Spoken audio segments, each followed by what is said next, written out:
Hey everyone, and welcome back to the channel. Today we're diving into a story that completely flips the script on what most of us learned in history class. We've all heard the rhyme. In 1492, Columbus sailed the ocean blue. But what if I told you he wasn't the first European to set foot in the Americas? Not by a long shot. In fact, he was about 500 years late to the party. The real pioneers, the Vikings. That's right, those legendary Norse seafarers, famous for their long ships and epic sagas, made it to North America around the year 1000 AD. This isn't just a myth or a wild theory. It's a historical fact backed by incredible archaeological evidence. The story of their journey is a true adventure, filled with courage, hardship, and a thirst for exploration that defined the Viking Age. So, how did they do it? Forget modern GPS or satellite maps. The Vikings were master navigators who used the sun, stars, and the patterns of ocean life to guide them across the treacherous North Atlantic. Their journey wasn't a direct shot from Scandinavia to America. It was a series of island-hopping adventures. First, they settled Iceland in the late 800s. From there, famously charismatic and slightly troublesome Viking named Eric the Red was exiled from Iceland. Seeking new land, he sailed west and discovered a massive, icy island he cleverly named Greenland to attract more settlers. And it worked. Norse colonies were established there and thrived for centuries.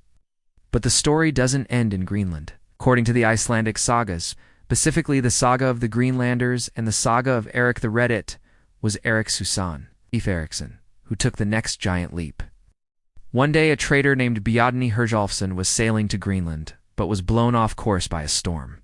He spotted strange, forested lands to the west, but didn't go ashore. When he finally reached Greenland, his stories of this new land sparked immense curiosity.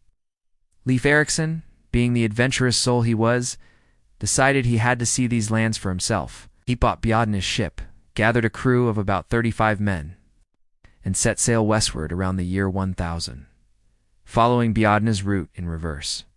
He first landed on a barren, rocky slab of land he called Helgeland, which means land of flat stones. Historians believe this was likely Baffin Island in modern-day Canada. Not satisfied, Leif and his crew sailed south. They came to a second location, a flat, forested land they named Markland, meaning forest land. This is thought to be the coast of Labrador, but the real prize lay even further south. They continued their journey until they found a place that was lush and inviting. The climate was milder, there were salmon in the rivers, and most astonishingly, they found wild grapes growing there. Because of this, Leif Erikson named this wonderful new place Vinland, the land of wine. For a long time, these sagas were just considered epic stories, maybe with a grain of truth but mostly folklore. But then, in the 1960s, everything changed. A husband-and-wife team of Norwegian archaeologists, Helge and Anne Steiningsted, made a world-changing discovery at the very northern tip of Newfoundland, Canada, in a place called Lonso Meadows. They uncovered the remains of a Norse settlement. The evidence was undeniable. They found the ruins of turf-walled longhouses, identical in style to those in Greenland and Iceland.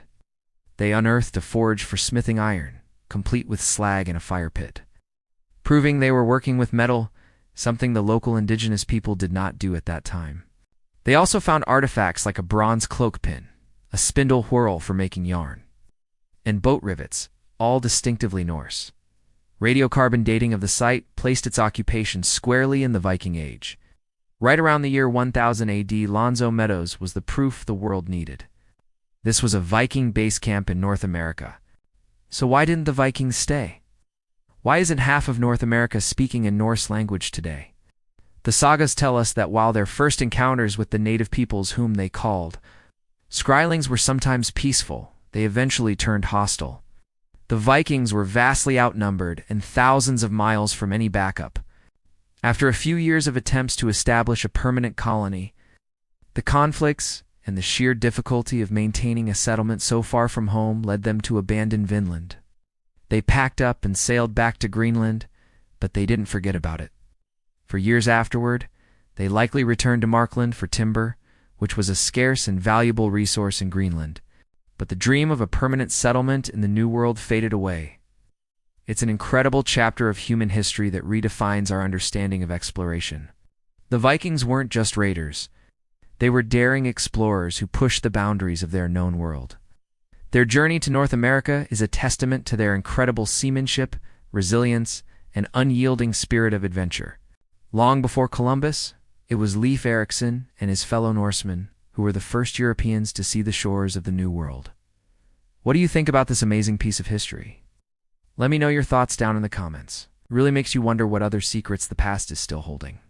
Thanks for watching, and if you enjoyed this journey back in time, make sure to hit that like button and subscribe for more hidden histories. See you in the next video.